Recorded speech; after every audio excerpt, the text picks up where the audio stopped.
নমস্কাৰ, মই লীলাদেৱী অন্য এটা ভিডিঅ'লৈ আহিছোঁ। বহুতে সুধি আছে যে আপুনি ধৰ্মীয় ভিডিঅ'বিলাক দিয়ক, কিয় বাদ দিলে? আচলতে বাদ দিয়া নাই, কিন্তু মই আৰু অলপ পঢ়ি জানি কথাখিনি ক'ব বিচাৰি আছিলোঁ। মই ভাবিছোঁ মই যিমানখিনি জানিছোঁ তাতকৈ জানিবলগীয়া আৰু বহুত বেছি আছে। গতিকে মই এটা সিদ্ধান্ত লৈছিলোঁ যে মই অলপ পঢ়ি কথাখিনি আৰু জানি লওঁ, জানি লৈ কথাখিনি একদম খৰচি মাৰি ক'লে বেছি ভাল লাগিব, সেইটো কাৰণে মই দিয়া নাছিলোঁ। আজি আৰম্ভ কৰিছোঁ প্ৰথম ভিডিঅ'টো। আজি দুবৰীৰ ওপৰতে কৰিবলৈ লৈছোঁ। এয়া দুবৰী বঞ্চক, তাতে ধুনীয়া কবিতা আছে। বাটৰ এইবাৰ কিন্তু মই প্ৰবন্ধবিলাক অলপ লিখি ল'বলৈ চেষ্টা কৰিছোঁ, যাতে পাছলৈ সমাজৰ উপকাৰত আহে। কবিতাটো এবাৰ প্ৰথমতে গাই দিছোঁ। আমাৰ জনপ্ৰিয় কবিতা সেই তাহানিৰ যুগৰে। বাটৰ দুবৰি বন গছকত পৰা, তাৰো এটি পাতে দিয়ে সৰগৰ বতৰা। চাওক, গছকত পৰা দুবৰি বন আৰু সেই দুবৰি বনে সৰগৰ বতৰা দিয়ে। কি সৰগৰ বতৰা দিয়ে? আমিতো সদায় দেখিছোঁ যে আমাৰ পূজা পাৰ্বণ সকলোতে দুবৰি ব্যৱহৃত হয়নে নহয়? গণেশৰ প্ৰিয় দুবৰি, গণেশক অলপ দুবৰি দিলে তেওঁ সন্তুষ্ট হৈ যায়। এইবিলাক ধাৰণা আমাৰ চলি আহিছে। বিশেষকৈ সনাতন ধৰ্মাৱলম্বী মানুহৰ মাজত এই ধাৰণাটো যথেষ্ট প্ৰিয়। কোনোবাই হয়তো ঠাট্টাও কৰিব পাৰে, সেইটোত মোৰ কোনো গুৰুত্ব নাই, কাৰণ আমি যিখিনি কৰি আহিছোঁ, মানি আহিছোঁ, সেইখিনিতে গুৰুত্ব, আৰু সেইখিনিত গুৰুত্ব দিয়ে মই ভিডিঅ'টো প্ৰস্তুত কৰিছোঁ। চাওক, বাটৰ দুবৰি বনে সৰগৰ বতৰা কেনেকৈ দিব পাৰে? যেতিয়া সৃষ্টিৰ আৰম্ভণি হৈছিল, তেতিয়া দুবৰিক মহাপ্ৰভুৱে পৃথিৱীলৈ পঠিয়াইছিল আৰু কৈছিল যে তুমি পৃথিৱীৰ মানুহক ৰক্ষা কৰিবা। পৃথিৱীৰ মানুহক ৰক্ষা কৰাৰ কাৰণে দুবৰিক পঠিয়াইছিল। চাওক, দুবৰিৰ এতিয়া বিজ্ঞানে আৱিষ্কাৰ কৰিছে দুবৰিৰ কিমান শক্তি আছে। দুবৰি নানা ধৰণৰ ৰোগৰ মহৌষধ। দুবৰিৰ ৰস খালে পেটৰ ৰোগ দূৰ হয়। খৰ খজুৱতি দুবৰিৰ লগালে কমে। চাউলৰ লগত দুবৰি বটি খালে জিভাৰ ঘাঁ, গলৰ নানা ধৰণৰ সৰু সুৰা বেমাৰ কিছুমান এইবিলাক কমে। এইবিলাক কথা এতিয়া বিজ্ঞানে আৱিষ্কাৰ কৰিছে, কিন্তু তাৰ আগতেই বিজ্ঞানে নোকোৱাৰ আগতে মানুহৰ মাজত দুবৰি জনপ্ৰিয় আছিল। দুবৰিত ৰাতিপুৱা গধূলি খোজকাঢ়িলে চকুৰ ৰোগ নহয়। ৰাতিপুৱা গধূলি যদি দুবৰি বনৰ ওপৰেৰে খোজকাঢ়িব পাৰে, তেতিয়াহ'লে চকু বহুদিন ভালে থাকে। এই ধৰণৰ বহুত গুণেৰে সমৃদ্ধ এই দুবৰি। কিন্তু সেই দুবৰি আকৌ পূজাত আটাইতকৈ দৰকাৰী। আচ্ছা, দুবৰিক মহাপ্ৰভুৱে কৈছিল যে তুমি পৃথিৱী ৰক্ষা কৰিবা, আৰু এদিন তুমি আমাৰ সকলোৰে পূজাত ব্যৱহৃত হ'বা। এটা পূজাত ব্যৱহাৰ কৰাৰ কাৰণেওতো অজুহাত নালাগিব জানো? যে এটা বস্তু কেতিয়া দুবৰিকটো প্ৰথম আৰম্ভণিৰ পৰাই যেতিয়া মহাপ্ৰভুক পূজা কৰে, তেতিয়াইতো দুবৰি দি পূজা কৰা নাছিল। সময়ে সময়ে দুবৰি যেনেকৈ তুলসীৰ এটা সময়ত আটাইতকৈ পবিত্ৰ বিষ্ণুক পূজা কৰাৰ কাৰণে তুলসী ব্যৱহাৰ কৰা হয়, দুবৰিও তেনেকুৱা। প্ৰত্যেক বস্তু যেনেকৈ বাকীকেইটাৰ পিছত বাৰু আজি দুবৰিৰ কথাতে কৈছোঁ যেতিয়া দুবৰিয়ে কওঁ। বাকীখিনি একেলগে বেছি পঢ়িলে তাৰমানে কথাবিলাক অলপ খেলি মেলিও হয়, সেইটো কথা। দুবৰিৰ কথাটোৱে কওঁ যে তুমি মহাপ্ৰভুৱে কৈছিল যে দুবৰি তুমি যোৱা মৰ্তলৈ, আৰু মৰ্তৰ মানুহক তুমি ৰক্ষা কৰিবা। গতিকে মহৌষধ হিচাপে দুবৰিয়ে মৰ্তৰ মানুহক ৰক্ষা কৰিছিল। দুবৰিৰ দলিচা পাৰি সেই দলিচাত খোজকাঢ়ি মানুহে চকুৰ বহুত দিন ভাল কৰি ৰাখিছিল। তেতিয়াতো আমাৰ আজিৰ নিচিনা ইমান ডাক্তৰৰ ব্যৱস্থা নাছিল। গতিকে সেই যুগতে দুবৰিয়ে মানুহক সহায় কৰিছিল। আৰু মহাপ্ৰভুৱে কৈছিল যে এদিন তুমি সকলো পূজাৰ প্ৰথম স্থান পাবা। আৰু গতিকে প্ৰভুৱে দি পোৱা আশীৰ্বাদ কেতিয়াও অথলে নাযায়, আৰু দুবৰিৰ ক্ষেত্ৰতো সেয়া নহ'ল। গতিকে যেতিয়া গণেশৰ জন্ম হ'ল, আৰু গণেশে যেতিয়া এদিন জনক ৰজাৰ ৰাজসভালৈ ব্ৰাহ্মণ ৰূপে গৈছিল, আৰু তাত যেতিয়া বিভিন্ন খাদ্য খাইছিল, গণেশৰ পেট বেয়া লাগিছিল, আৰু তেতিয়া ব্ৰাহ্মণী এগৰাকীয়ে গণেশক এই দুবৰি খাব দিছিল।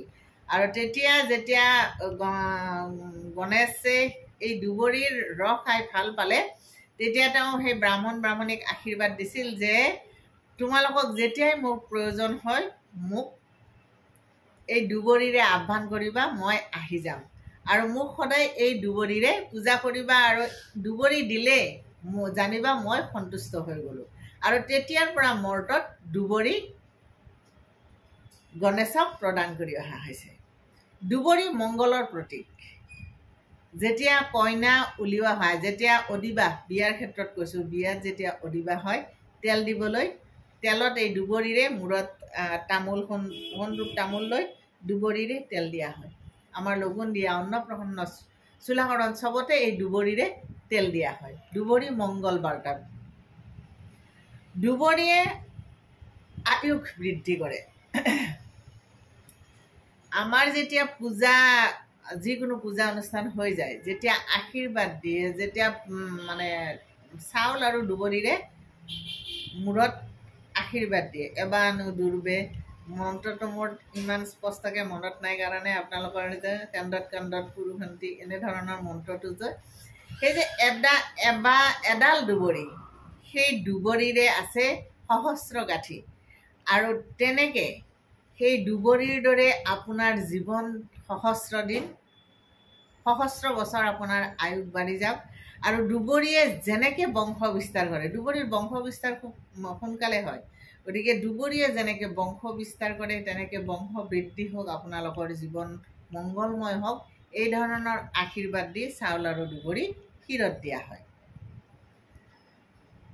দুবৰি অন্য এটা কাহিনী আছে দুবৰিৰ সৈতে, যে জনক ৰজাৰ যেতিয়া মৃত্যু হৈছিল তেতিয়া দুবৰিক সাক্ষী কৰি সীতাই পিণ্ডদান কৰিছিল। জনক ৰজাৰ মৃত্যুৰ পিছত তেওঁ আহি সীতাক কৈছিল যে তুমি পিণ্ডদান কৰা আৰু সেই পিণ্ড খাই মই স্বৰ্গলৈ যাত্ৰা কৰোঁ। আৰু সেই সময়ত কুটীৰত ৰাম লক্ষ্মণ নাছিল, গতিকে সীতাই পিণ্ডদান কৰিছিল। আৰু সীতাই পিণ্ডদান কৰাৰ পিছত যেতিয়া কুটীৰলৈ ৰাম লক্ষ্মণ আহিছিল, যেতিয়া সীতাই কৈছিল যে দেউতা আহিছিল, পিণ্ড খুজিছিল, মই পিণ্ডদান কৰিলোঁ, তেতিয়া ৰামে সীতাক সন্দেহ কৰিছিল যে সঁচাই দিছিল নে। চাওক, তেতিয়াই কিন্তু পত্নীক সন্দেহ কৰে পতিয়ে। সেই সন্দেহটো আজিও, সেই অভিশপ্ত দিন এতিয়াও আছে। এতিয়াও বহুত পুৰুষে পত্নীক সন্দেহ কৰে। আচলতে পত্নীক সন্দেহ কৰিব নালাগে। য'ত পত্নীক সন্দেহ কৰে তাতে কিন্তু সমস্যাৰ উদ্ৰেক হয়। যেতিয়া কৈছিল যে মই তুলসী, দুবৰি, ফল্গু নদী এইবিলাকক সাক্ষী কৰি মই পিণ্ডদান কৰিছোঁ, তেতিয়া দুবৰিক যেতিয়া সুধিছিল যে হয়নে দুবৰি পিণ্ডদান, সীতায়ে পিণ্ডদান, ৰামে সুধিছিল দেই যে দুবৰি হয়নে, সীতায়ে পিণ্ডদান কৰা তুমি দেখিছিলানে? দুবৰিয়ে মিছা মাতিলে। সীতাক লাঞ্ছিত কৰাৰ কাৰণে, ৰামৰ ওচৰত সেয়াও প্ৰতিবন্ধ কৰাৰ কাৰণে। আচলতে ৰামচন্দ্ৰ সীতাক বহুত ভাল পায় আৰু সেইটো কথাতে দুবৰিৰ খং। সেইকাৰণে দুবৰিয়ে ৰামচন্দ্ৰৰ ওচৰত যাতে সীতা লজ্জিত হয়, গতিকে সেইকাৰণে দুবৰিয়ে মিছা মাতি দিলে যে মই দেখা নাই। আৰু তাতে ক্ৰোধিত সীতাই দুবৰিক অভিশাপ দিলে যে তুমি অভিশপ্ত হ'বা, আজিৰ পৰা আৰু তোমাক কোনেও পূজাত ব্যৱহাৰ নকৰে, আৰু পূজাত ব্যৱহাৰ কৰিলেও তুমি মানে কোনো ফল প্ৰাপ্তি নহয় কাৰো। সীতাৰ অভিশাপ লাগিবই, যিহেতু সীতা সতী আছিল। আৰু সতীৰ অভিশাপত যেতিয়া মূৰ্ছিত হৈছিল দুবৰি, আৰু তাৰপিছত তেওঁ সীতাৰ ভৰি হাতত ধৰি ক্ষমা বিচাৰিছিল। আৰু সীতাই কৈছিল যে মই যিহেতু সাও দিলোঁৱেই, সেই সাপৰ পৰা তুমি সম্পূৰ্ণ মুক্ত হ'ব নোৱাৰা, বাকী মই তোমাক সকলো ক্ষেত্ৰত মুক্ত কৰি দিলোঁ। তোমাৰ পূজা, তুমি আগতে যেনেকৈ সকলো পূজাতে ব্যৱহৃত হৈ আহিছা তেনেকৈ সকলো পূজাতে ব্যৱহৃত হৈ থাকিবা। গণেশৰ সদায় প্ৰিয়তমা তুমি হৈ থাকিবা। কিন্তু পিণ্ডদানৰ ক্ষেত্ৰত যিহেতুকে তুমি মিছা মাতিলা, গতিকে মৰ্তত কোনোবাই পিণ্ডদান কৰিলে তোমাক যেতিয়া দিব, তোমাৰ গৰ্ভ খালী কৰি দিব লাগিব, কাৰণ তোমাৰ ভিতৰত যাতে কোনো বেয়া শক্তি নাথাকে। সেইকাৰণে শ্ৰাদ্ধত তুমি সদায় অসুচি হৈ থাকিবা, যদি তোমাৰ গৰ্ভ খালী কৰি দিয়ে তেতিয়াহে তুমি খুচি হ'বা আৰু সেই দুবৰিহে শ্ৰাদ্ধত মানে পূজিত হ'ব বা সেই দুবৰিৰে অৰ্পণ কৰা বস্তুহে যাক প্ৰদান কৰা হয় তেওঁ গ্ৰহণ কৰিব পাৰিব। আমাৰ মৃতকক বা আত্মাক যেতিয়া পিণ্ড প্ৰদান কৰা হয় তেতিয়া দুবৰিৰ গৰ্ভ খালী কৰি দিয়া হয়। এইটো এটা কাহিনী। এই ধুনীয়া ধুনীয়া কাহিনীবিলাকৰে সমৃদ্ধ আমাৰ সংস্কৃতি, আমাৰ বিশ্বাস, আমাৰ ধাৰণা। এই ধৰণৰ কথাবিলাকৰে খুব গভীৰ আৰু খুব ভাল লগা কাহিনীৰে সমৃদ্ধ আমাৰ সনাতন ধৰ্মীয় সংস্কৃতি। গতিকে মই আপোনালোকে ভিডিঅ'বোৰ ভাল পোৱা কাৰণে মোৰ দায়িত্ব অলপ বাঢ়িল। গতিকে মই আৰু বেছি অলপ পঢ়িলোঁ আৰু পঢ়ি এইখিনি কথা মই যেতিয়া জানিলোঁ মই ভাবিলোঁ গোটেইখিনি কথা লগ লগাই আপোনালোকক কৈ দিওঁ, আপোনালোকেও নিশ্চয় ভাল পাব। কাৰণ কাহিনীবিলাক টুকুৰা টুকুৰকৈ কোৱা আৰু একেলগে ক'লে আপোনালোকৰ বহুত দিনলৈ মনত থাকিব। গতিকে আজি দুবৰি সম্পৰ্কীয় গোটেইখিনি কাহিনীয়ে মই খৰচি মাৰি আপোনালোকক ক'লোঁ। দুবৰি সদায় প্ৰিয়, সদায় দুবৰি মংগলময় আৰু ঘৰত সদায় আপুনি কোনো আঙুঠি গ্ৰহৰত্ন একো পিন্ধিব নালাগে। সদায় আপুনি এটা ঘটিত ফুল, তুলসী, দুবৰি দি থৈ দিব, ৰাতিপুৱা সদায় সলাই ল'ব।